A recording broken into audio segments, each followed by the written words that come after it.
스티브 도나휴라는 사람이 있습니다. 사막을 건너는 6가지 방법이라는 책을 냈습니다.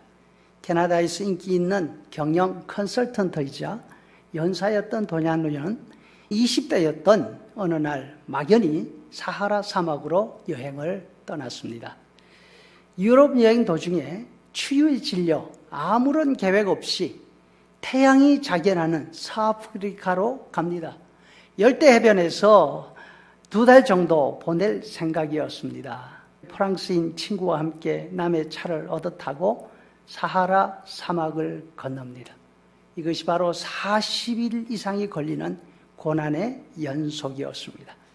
길을 잃고 사막에서 밤을 지새워야 했습니다. 자동차는 수시로 모래밭에 빠져서 꼼짝 못하기 일쑤였습니다.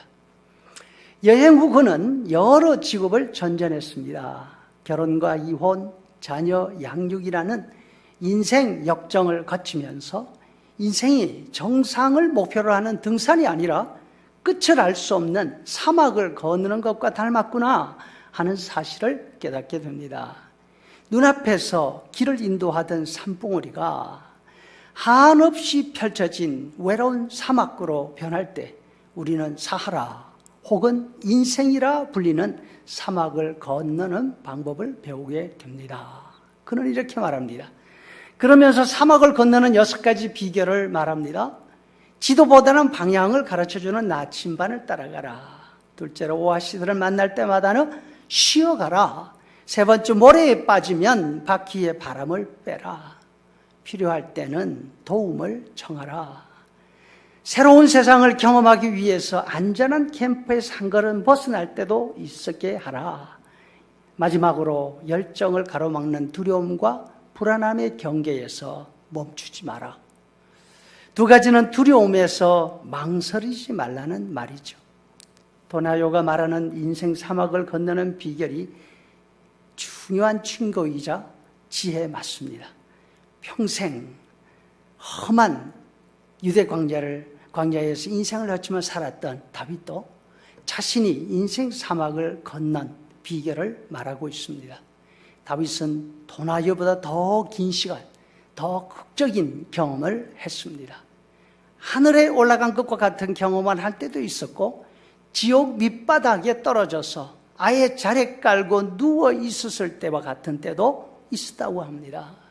캄캄한 밤과 같은 시간을 지나면서 내일의 태양을 과연 볼 수 있을까 희망조차 가질 수 없었던 시간도 있었습니다.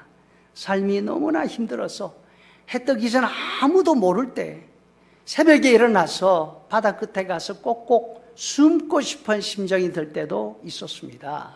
그렇지만 다윗에게는 그 험한 인생 사막을 건너간 비결이 있었습니다. 그것은 바로 하나님이셨습니다. 다윗에게 있어서 하나님은 도나휴의 나침반과 같았습니다. 하나님이 자신과 함께 하신다는 확신이 다윗에게는 있었습니다.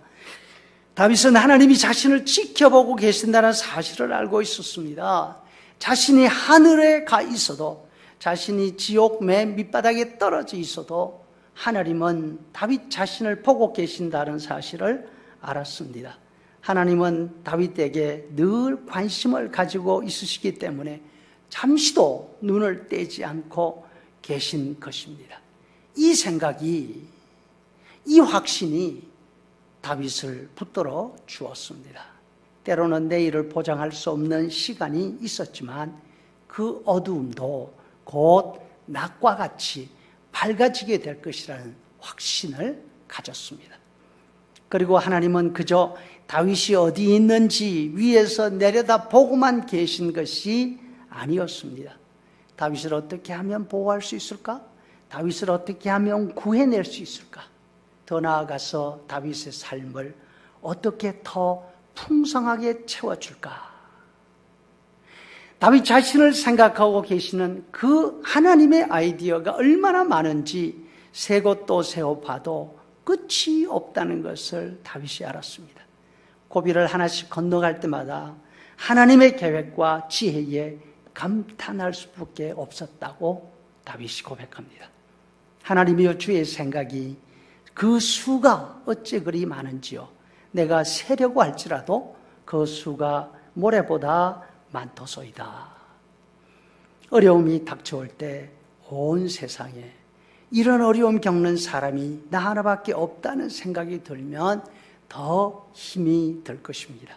그런데 나 같은 어려움을 겪고 있는 사람이 나 말고도 또 있다고 생각이 되면 위로가 됩니다. 아파도 같이 아프면 동질감 때문에 위로가 된다면 내가 어디에 있는지, 내가 무슨 아픔을 겪고 있는지 알고 있으면서 나 대신 그 일을 해결하려고 애쓰는 사람이 하나라도 있다면 얼마나 더 큰 힘이 되겠습니까? 다윗에게 있어서 그분은 사람이 아니었습니다. 하나님이었습니다. 그래서 용기를 얻습니다. 그래서 적군을 피해 도망가지 않습니다. 적군을 향해 돌진하고 성벽이라도 뛰어넘을 수 있다고 고백합니다. 우리가 어느 곳에 있든지 어떤 형편 가운데 있든지 지켜보시고 우리를 위해 세워놓으신 계획을 따라 우리의 삶을 풍성하게 인도해 가시는 하나님을 바라볼 수 있기를 바랍니다. 어디로 가고 있는지 아무도 알지 못하는 길이지만 하나님을 의지하면서 오늘도 한 걸음 한 걸음씩 앞으로 나아갈 수 있기를 간절히 바랍니다. 아멘.